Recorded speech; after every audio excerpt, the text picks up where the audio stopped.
kita semua. Kita bersyukur adik-adik, Tuhan sudah pelihara kita selama tahun 2020 ya, amin. Tuhan kasih kita kekuatan, kesehatan.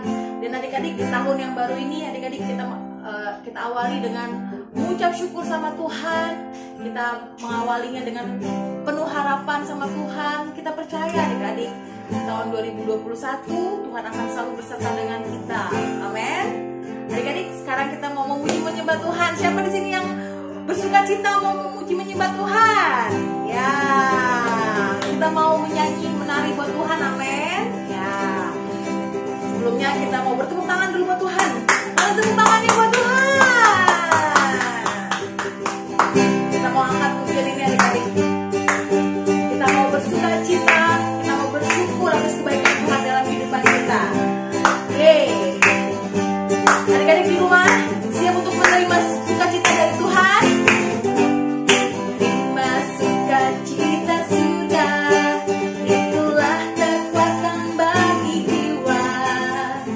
Dapat rasakan kasih-Nya di tengah badai yang bergelora.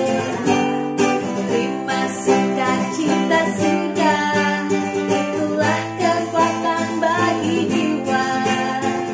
Dapat saksikan kuasa-Nya di tengah badai yang bergelora. Haleluya, Kau ada dalam hatiku, takkan patah semangatku, takkan hilang kekuatanku. Haleluya, ku mau bersorak bagimu, sukacita surga nyata penuh hidup. Yeay. Sekali lagi adik-adik nyanyikan dengan imanmu. Kita mau terima sukacita dari surga. Terima sukacita surga, itulah kekuatan bagi jiwa. Dapat rasakan kasih-Nya di tengah badai yang bergelora. Terima sukacita surga, itulah kekuatan bagi jiwa. Dapat rasakan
mujizat Tuhan terjadi, terobosan Tuhan terjadi atas sekolah adik-adik, atas keluarga, atas papa mama, bisnis, usaha, pekerjaan papa mama diberkati di sepanjang tahun 2021. Amin adik-adik.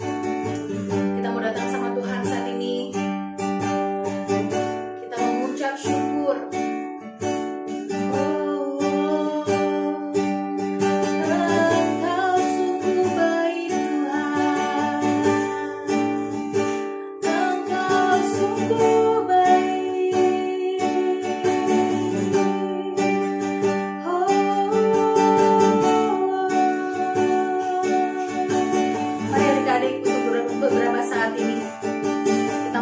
Syukur kita kepada Tuhan. Angkat suaramu, bilang sama Tuhan, Tuhan terima kasih, Tuhan begitu baik dalam kehidupan kami. Tuhan sertai kami sepanjang tahun 2020. Kami memasuki tahun 2021 Tuhan dengan iman percaya kepadamu Tuhan. Kami anak-anakmu, mari adik-adik angkat kedua tanganmu. Kita mau datang sama Tuhan, kita mau berserah sama Tuhan. Serahkan masa depan kita ke dalam tangan Tuhan. Kita nggak tahu apa yang akan terjadi tahun 2021, tapi kita percaya, kita yakin Tuhan akan selalu beserta dengan kita adik-adik. Yes, amin Tuhan. Kami percaya Tuhan, kami akan selalu dipenuhi Tuhan oleh kemurahan-Mu, oleh berkat-Mu, oleh kasih setia-Mu Tuhan. Haleluya.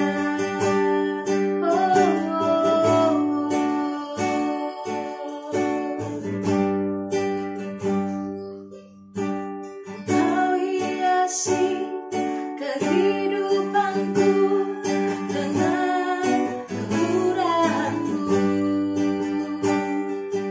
Kau rancangkan masa depanku penuh dengan harapan. Kau hiasi kehidupanku dengan kemurahan-Mu. Kau rancangkan masa depanku penuh dengan harapan.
anak-anak-Mu Tuhan. Kau dengar seruan hati kami. Kau terima penyerahan kami Tuhan. Hanya Engkau yang layak ditinggikan, hanya Engkau yang layak dimuliakan. Kau Raja di atas segala raja. Kau Allah yang ajaib. Kau Allah yang penuh kasih setia. Terima kasih Tuhan. Kami sungguh bersyukur. Kau begitu baik dalam kehidupan kami. Kami percaya dengan iman kami Tuhan. Kebaikan-Mu akan selalu menyertai kami. Kami akan melihat Tuhan hari demi hari. Kebaikan Tuhan terus mengikuti kehidupan kami.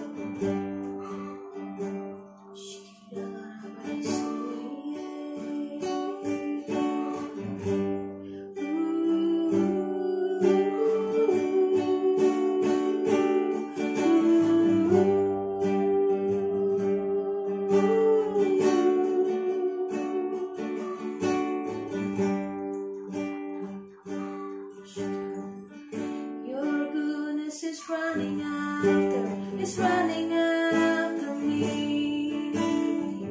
Your goodness is running after me. My life laid down, I'm surrendered now. I give you everything. Your goodness is running after me. Your goodness is running after me. Your goodness is running after me. My life laid down, I'm surrendered now. I give you everything. Your goodness is running after me. Your goodness is running after me. Your goodness is running after me. My life laid down, I'm surrendered now. I give you everything. Your goodness is running after me. Oh, oh,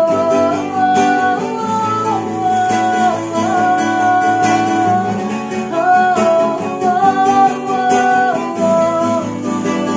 Kami percaya Tuhan dengan iman kami Tuhan. Kebaikan-Mu akan selalu menyertai kami Tuhan.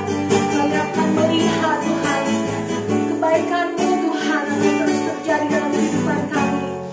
Terima kasih Tuhan, terima kasih Bapa.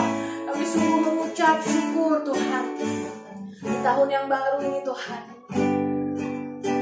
Kami percaya dengan iman kami Tuhan. Kami akan melihat terobosan demi terobosan dalam kehidupan kami, dalam kehidupan keluarga kami. Terima kasih Tuhan. Kami sungguh mengucap syukur kami memiliki Engkau, Allah yang luar biasa, Allah yang sungguh baik, Bapa yang selalu setia dalam kehidupan kami. Terima kasih Tuhan, terima kasih Bapa. Haleluya. Amin. Shalom adik-adik. Hari ini kita mau mendengarkan firman Tuhan tentang Lazarus. Sebelum kita mendengarkan firman Tuhan tentang Lazarus, mari kita bersatu dalam doa. Terima kasih Tuhan untuk penyertaan-Mu hingga pada saat ini. Tuhan, sekarang kami mau mendengarkan firman-Mu. Pimpin setiap kami Tuhan, berkati dan sertai kakak yang akan menyampaikan firman-Mu. Saya juga setiap anak-anak yang mendengarkan firman-Mu Tuhan. Terima kasih Tuhan, di dalam nama-Mu kami berdoa. Haleluya. Amin. Ya, kita akan mendengarkan firman Tuhan yang diambil dari Lukas 16 ayat 19 sampai 31, yaitu tentang orang kaya dan Lazarus yang miskin. Sebelumnya mari kita buka dulu yuk Alkitabnya adik-adik. Yang punya Alkitab bisa diambil dulu Alkitabnya. Kita buka yuk di Lukas 16. Oke, kakak bacain sambil menunjukkan gambar ya adik-adik. Nah, ini kisahnya, yaitu tentang orang kaya dan Lazarus. Orang kaya dan Lazarus. Di sini Lazarusnya itu penuh luka. Lazarus ini di firman Tuhan ini dia adalah Lazarus itu di firman Tuhan ini orang miskin, berbeda dengan orang kaya. Jadi di Lukas 16 ayat 19 ada seorang kaya yang selalu berpakaian jubah ungu dan kain halus, dan setiap hari ia bersukaria dalam kemewahan. Kita bisa lihat di sini ceritanya, orang kaya ini selalu memakai jubah ungu. Dia selalu berpakaian jubah ungu dan kain halus. Lalu, dan ada seorang pengemis bernama Lazarus. Ini dia pengemisnya, adik-adik. Nih, jadi pengemisnya ini duduk, dia berbaring dekat pintu rumah orang kaya yang tadi.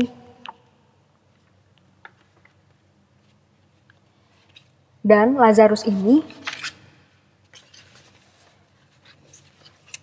dia berbaring. Lazarus seperti ini adik-adik di gambarannya.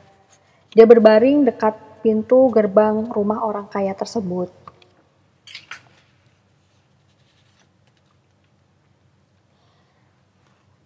Lalu, dan ingin menghilangkan laparnya dengan apa yang jatuh dari meja orang kaya itu.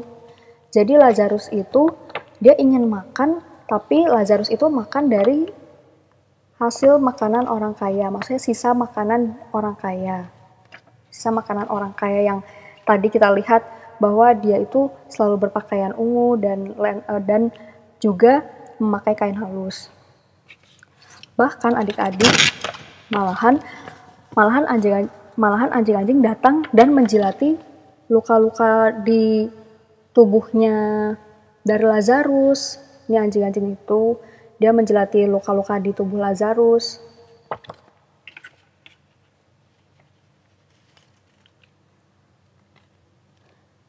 Nah, suatu hari setelah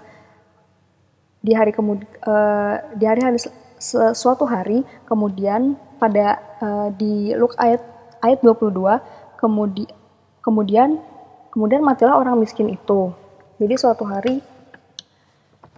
suatu ketika setelah sekian lama si orang miskin yang tadi itu orang miskin tersebut mati adik-adik, lalu dibawa oleh malaikat-malaikat ke pangkuan Abraham.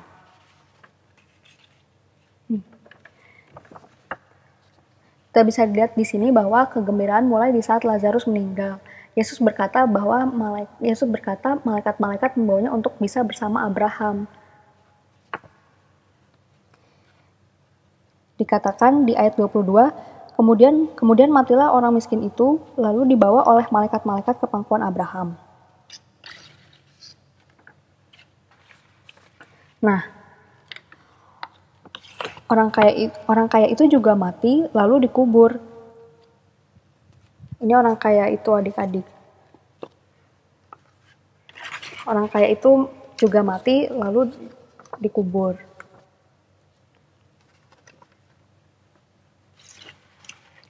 Dan sementara ia menderita sengsara di alam maut, ia memandang ke atas dan dari jauh dilihatnya Abraham dan Lazarus duduk di pangkuannya. Ini orang kaya tadi adik-adik. Dia ternyata dia masuk neraka dan dia melihat jauh ke atas.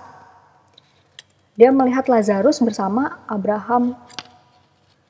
Dan Abraham dan Lazarus ini di surga adik-adik.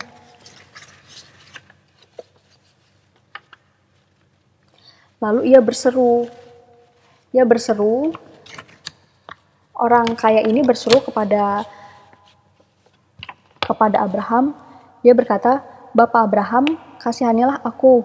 Suruhlah Lazarus supaya ia mencelupkan ujung jarinya ke dalam air dan menyejukkan ujung jarinya ke dalam air. Supaya ia mencelupkan ujung jarinya ke dalam air dan menyejukkan lidahku, sebab aku sangat kesakitan dalam nyala api ini."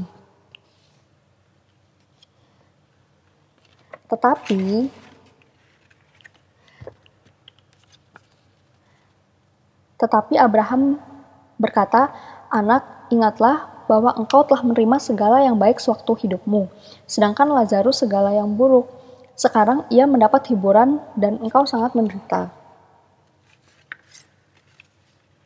Selain daripada itu, di antara kami dan engkau terbentang jurang yang tak terseberangi, supaya mereka yang mau pergi dari sini kepadamu, ataupun mereka yang mau datang dari situ kepada kami, tidak dapat menyeberang. Jadi, di antara Bapak Abraham dan Lazarus ini adik-adik, ada jurang, di sini jurang, ada jurang yang sangat dalam. Sehingga orang-orang dari api-api ini, dari neraka, tidak bisa ke surga, ataupun orang yang dari surga tidak bisa ke neraka. Lalu akhirnya di ayat 27 kata orang itu, kalau demikian aku minta kepadamu Bapa, ia berkata kepada Bapak Abraham, supaya engkau menyuruh dia ke rumah ayahku. Sebab masih ada 5 orang saudaraku, supaya ia memperingati mereka dengan sungguh-sungguh, agar mereka jangan masuk kelak ke dalam tempat penderitaan ini. Ia meminta supaya Lazarus memesankan kepada saudara-saudara orang kaya tersebut agar saudara-saudara orang kaya tersebut tidak masuk ke dalam tempat perhentian yang seperti orang kaya itu, yaitu di neraka, berbeda dengan Lazarus. Tetapi kata Abraham, ada pada mereka kesaksian Musa dan para nabi. Baiklah mereka mendengarkan kesaksian itu. Jawab orang itu, tidak Bapak Abraham, tetapi jika ada seorang yang datang dari antara orang mati kepada mereka, mereka akan bertobat. Kata Abraham kepadanya, jika mereka tidak mendengarkan kesaksian Musa dan para nabi, mereka tidak juga akan mau diyakinkan sekalipun oleh seorang yang bangkit dari antara orang mati. Jadi mereka, saudara-saudaranya Bapak Abraham berkata bahwa saudara-saudaranya orang kaya tersebut memiliki kesaksian Musa dan para nabi. Sehingga Bapak Abraham berkata kepada orang kaya tersebut bahwa baiklah saudara-saudara orang kaya tersebut mendengarkan kesaksian Musa dan para nabi tersebut.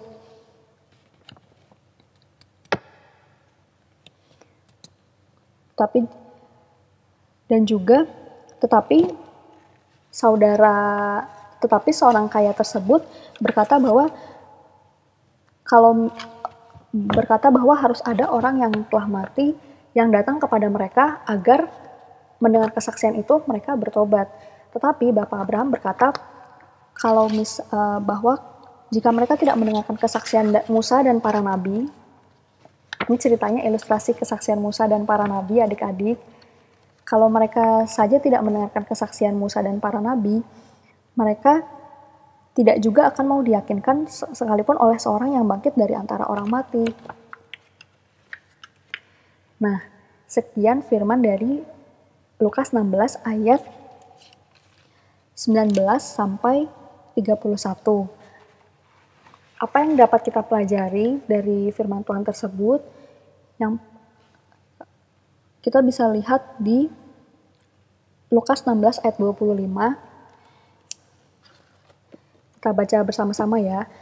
Tetapi Abraham berkata, "Anak, ingatlah bahwa engkau telah menerima segala yang baik sewaktu hidupmu, sedangkan Lazarus segala yang buruk. Sekarang ia mendapat hiburan dan engkau sangat menderita." Nah, di sini kita belajar bahwa yang pertama, orang yang miskin atau berkekurangan akan mendapat kegembiraan di surga. Dan juga katanya kan di sini